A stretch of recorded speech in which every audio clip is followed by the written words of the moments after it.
चकनाचूर हो जाने के बाद दूसरा सपना देखने के हौसले को जिंदगी कहते हैं। हाय गाइस, मेरा नाम पीयूष है और मेरे चैनल एजुकेशन विद मोटिवेशन में आप लोगों का फिर से एक बार बहुत बहुत स्वागत है। हर रोज की तरह एक बहुत ही अच्छी मोटिवेशनल कहानी आज भी मैं आप लोगों के लिए लेके आया हूँ। कहानी बहुत अच्छी है, कहानी को कहीं स्किप मत करिएगा और हो सकता है इससे आपके लाइफ में कोई ना कोई परिवर्तन जरूर आएगा। लेकिन हाँ, जो लोग मेरे चैनल पे नए हैं वो प्लीज मेरे चैनल को सब्सक्राइब कर लीजिए, बेल आइकन को प्रेस कर लीजिए, जिससे YouTube पे मैं जब भी अपनी कोई नई वीडियो अपलोड करूं तो उसकी नोटिफिकेशन आपको मिलती रहे। और आप मुझे सोशल मीडिया प्लेटफॉर्म पे भी फॉलो कर सकते हैं, लिंक मैंने डिस्क्रिप्शन में दे दिया है। तो बिना देर के हुए आज की सबसे बेस्ट मोटिवेशनल स्टोरी शुरू करते हैं। मैं फिर आपसे कह रहा हूं कि कहानी को आप लोग लास्ट तक सुनिएगा, कहानी आपको जरूर कुछ ना कुछ सिखाएगी। तो आइए कहानी शुरू करते हैं। एक बार स्पेन का एक लड़का होता है जिसकी उम्र 10 साल होती है। उसे फुटबॉल खेलने का बड़ा शौक होता है। उसका सपना होता है कि वो बड़ा होकर के बहुत बड़ा गोलकीपर बने और इंटरनेशनल मैच खेले। उसके माँ बाप भी उसको पूरा सपोर्ट करते हैं, जितना हो पाता है उसके माँ बाप उसके लिए करते हैं। वो अच्छे से फुटबॉल खेलना सीख ले, इसके लिए उसका प्ले स्कूल में एडमिशन भी करवा देते हैं, जहां पे फुटबॉल की ट्रेनिंग दी जाती है। वो हमेशा अपने कोच से कहता है कि एक दिन मैं बहुत बड़ा गोलकीपर बनूंगा और इंटरनेशनल टीम में सेलेक्ट होकर के अपने देश का नाम रोशन करूंगा।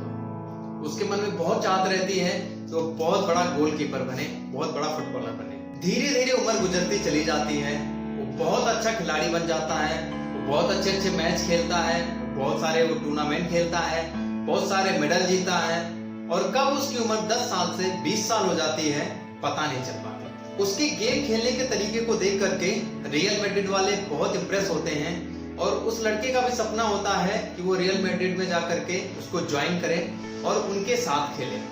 आखिर वो दिन आ जाता है और उसको रियल मैड्रिड वाले कॉल कर लेते हैं। वो अगले दिन खूब तैयारी से उनके पास जाता है अपने गेम को दिखाने के लिए, ताकि उसका सिलेक्शन हो जाए। लेकिन इत्तेफाक से उसका रास्ते में एक बहुत बड़ा एक्सीडेंट हो जाता है, जिसमें उसके कमर के नीचे का सारा हिस्सा पैरालाइज हो जाता है। दोनों हाथ भी उसके ठीक से काम नहीं करते हैं। उसको हॉस्पिटल में एडमिट किया जाता है। उसके माँ बाप जब ये सुनते हैं कि अब ये जिंदगी भर कभी फुटबॉल नहीं खेल पाएगा तो वो लोग बहुत दुखी होते हैं। और लड़के को भी जब ये पता चलता है कि अब उसका सपना पूरा नहीं हो पाएगा तो वो फिर बहुत ज्यादा दुखी होता है। अब मैं आपको बता नहीं सकता कि वो अपनी फीलिंग को कैसे रोकता है, उसके ऊपर क्या गुजरती है ये जान करके कि जिस चीज का उसका सपना था वो सपना अब वो जिंदगी में कभी पूरा नहीं कर पाएगा। उसका इलाज शुरू हो जाता है।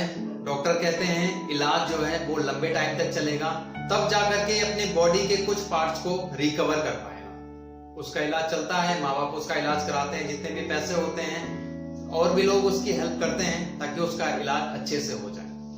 वो हॉस्पिटल में रहता है। अब बेचारा उसकी बॉडी पैरालाइज होती है तो कुछ कर भी नहीं सकता। धीरे धीरे उसके हाथ चलने लगते हैं। तो हॉस्पिटल में बैठ करके वो बेड में बस गाने गुनगुनाता रहता है, क्योंकि यही एक ऐसा काम रहता है जो वो बिना हिले कर सकता था। गाने गुनगुनाता है।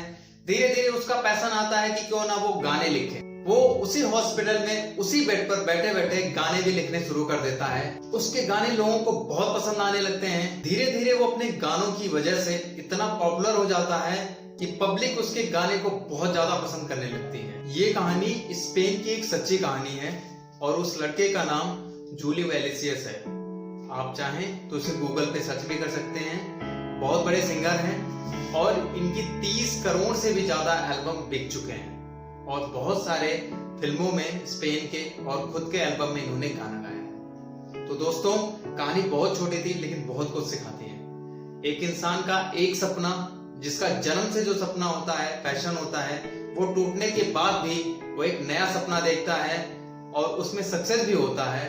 ये बहुत बड़ी बात होती है और अगर ऐसा हर इंसान चाहे तो कर सकता है। कोई बहुत बड़ी बात नहीं है, लेकिन मन के अंदर एक लगन होनी चाहिए कुछ अलग करने की, कुछ हटके करने की। परेशानियां सबके साथ आती हैं, सपने सबके टूटते हैं, लेकिन इतना कुछ होने के बाद भी नए सपने देखना एक बहुत बड़े हौसले की बात होती है। और जो इंसान ऐसा करता है वो जिंदगी में हमेशा आगे जाता है। तो दोस्तों, कहानी कैसी लगी आपको? आई होप आपको अच्छी लगी होगी। अगर अच्छी लगी होगी तो कमेंट सेक्शन में जरूर बताइए।